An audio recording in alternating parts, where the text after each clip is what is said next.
voter IDs for residents of New Hampshire? I believe each voter should have an ID, that it should be fully free to go through. If they don't have an ID, that they can sign an affidavit so they can still vote. The last thing we want is our ballot so diffused that it can be tampered with to the point of, I have a franchise of a vote. That's my most important part of being in society. And when my vote doesn't count, when my vote is diluted, I have a problem with that. And I'm one of the few people that the Supreme Court has said in a 2007 decision that my vote does not count. And what is your position on medical marijuana? Being an EMT, I see people suffer under pain, especially under such narcotics as OxyContin, oxycodone. Those are terrible, hardcore narcotic drugs. In fact, it has created their own black market. And yet I have friends who've gone to jail for marijuana, for pain that they have in their hip, but it solves their problem. I've seen people in other aspects of pain. I think it's criminal for this society to use law enforcement for medical issues. And if I was governor, I would have medical marijuana passed with the least amount of restrictions. Okay, and, oh gosh, I just lost the question I was going to ask you. Oh, would you support a state income tax for the residents of New Hampshire? No, I would not support a state income tax for residents of New Hampshire. To me, it's a moral issue. If the first nickel I make goes to the government, then I am a slave of government. The first nickel I make should go to me so that I can determine what charities I want to support to help the people I want to help.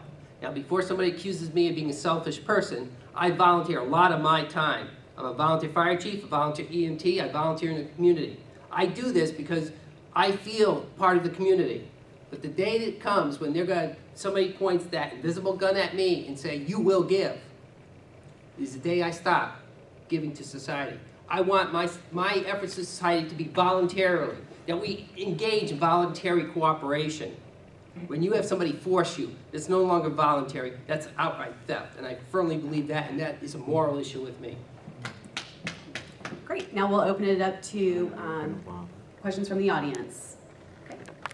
What do you think of property tax? Isn't property tax out of sight in New Hampshire, and what do you do with that? Yes, property taxes are out of sight. But the difference with property tax prior to the state coming up with its stupidest accounting gimmick back in 2000 for the property taxes were controlled at the local level. It was the responsibilities of the citizen in the local community to decide what they're going to need in their community, and the tax was based on that. Now, also the local community could have circuit breakers for those elderly, for those who had disabilities. I know in my town we passed exemptions for blindness, we passed exemptions for handicap. We do that in the community. The problem when the statewide income tax comes in, it actually violates our Constitution. And the reason it violates our Constitution is because we're all supposed to be assessed every 5 years and be proportional. Well, if you have one town assessed in 1 year and another town in another going statewide, how can that be fair and proportional? Because real estate values change. And so when the state got involved in it, it really screwed up the system, and it gave little room at the local community. I think what we have to do and realize that I prefer a consumption-based tax or user fees.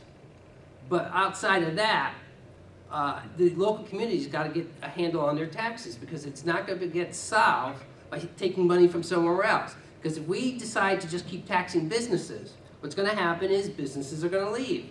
And the end result is, no matter what you tax a business, the end result is the business will raise their fees, and it's the person that buys the product from the business that pays the tax. I think we need to control our spending habits.